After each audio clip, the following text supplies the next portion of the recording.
नाम बता दीजिए। पल्लव मोहित्रा। तो एक बात बताइए, इस बार क्या माहौल होने वाला है और चुनाव को कितना करीबी से आप देख पा रहे हैं? देखिए, माहौल क्या होगा वो तो मैं स्पेकुलेट नहीं कर सकता हूँ, क्योंकि मैं एस्ट्रोलॉजर नहीं हूँ।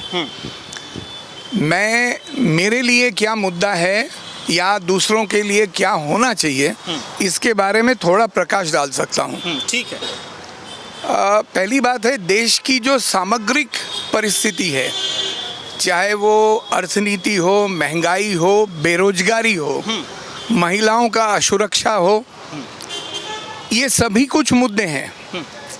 गुजरात में महिलाएं असुरक्षित नहीं हैं, लेकिन हम तो देश को सामग्रिक रूप से देखेंगे कि एक पार्टी जो देश में पिछले 10 सालों से 2 टर्म से रूल कर रही है, वही पार्टी गुजरात में पिछले 20-25 सालों से रूल कर रही है।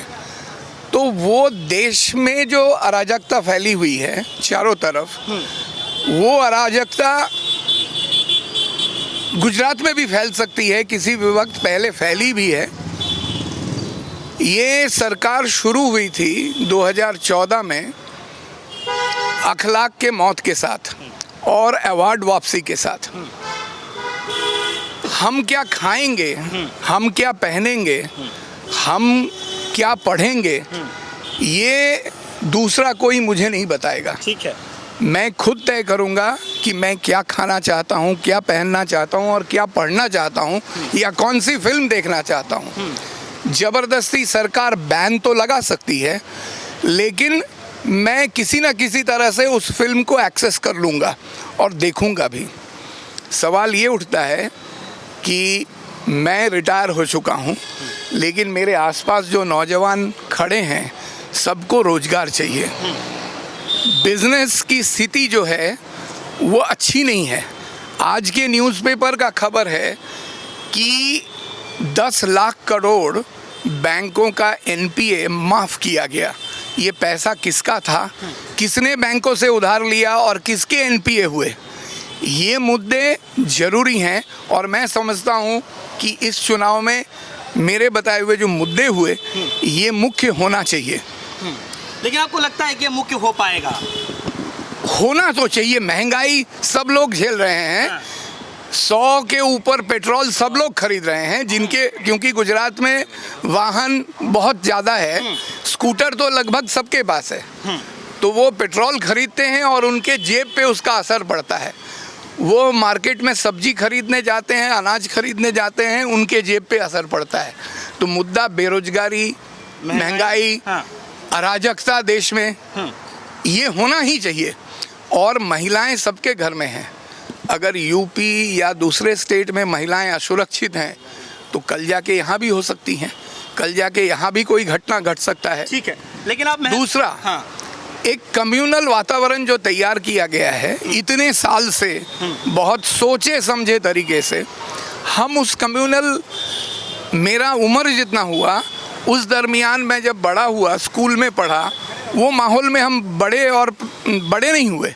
आज ये नए सिरे से हमको सिखाया जा रहा है कि ये अलग हैं, हम अलग हैं, लेकिन सब हम इसी देश में रहते हैं, इसी देश का हवा का सांस लेते हैं, इसी देश का पानी पीते हैं और इसी देश के लिए काम करते हैं। तो हम अलग क्यों हैं? ठीक है। धर्म जो है वो घर पे है, वो प्राइवेट है, वो पब्लिक नहीं है। Religion is absolutely private, faith is private. तो that should not be a political issue. ठीक, लेकिन क्या लगता है कि आपको ये मुद्दे बनाए जा रहे हैं आज के समय में भी? देखिए, मुद्दे क्या बनाए जा रहे हैं, पॉलिटिकल लीडर्स क्या मुद्दे बनाएंगे, वो मुझे मालूम नहीं है, क्योंकि उन्होंने बताया नहीं मुझे। लेकिन उनके लिए कोई और मुद्दा भी हो सकता है, जैसे आदिवासियों की। आप क्या चाहते हैं? आप क्या चाहते हैं? 27 साल से देख रहे हैं लगातार, अब आप क्या चाहते हैं? मैं चाहता हूँ एक परिवर्तन होना चाहिए। परिवर्तन होना चाहिए। उन्होंने दे दिए हैं लगभग, और उसको लेकर के अगर 10 में से नंबर लिया जाए तो आउट ऑफ कितना आप देना चाहते हैं उसमें? मैं बीजेपी के लिए 2 नंबर दूंगा। वो 2 नंबर किस काम के लिए देना चाहेंगे? वो सरकार टिका के रखने के लिए, मतलब एक होता है ना सुपर स्ट्रक्चर होता है, वो जो टिका रहा, उसके लिए 2 नंबर दूंगा। मोदी जी के चर्च कोई फर्क पड़ेगा कि नहीं पड़ेगा? नहीं, क्यों फर्क पड़ेगा? वो क्या है, मतलब ऐसा कुछ वो भगवान है? छड़ी चला दे। नहीं, जादू की छड़ी तो होता नहीं है कोई। हाँ। लेकिन जो होता है हाँ। वो है डर, दबाव, इस तरह की चीज़ें काम कर सकती है किसी किसी स्थिति में। हाँ। और कभी कभी लोगों को बलगलाना, जिसको हिंदी में बोलते हैं, धर्म के नाम पर, जात के नाम पर, ठीक है। इस तरह की चीज़ें भी हो सकती हैं, तो उसका भी असर पड़ सकता है। लेकिन ओवरऑल मेरे तरफ से मैं 2 नंबर से ज़्यादा नहीं दूंगा।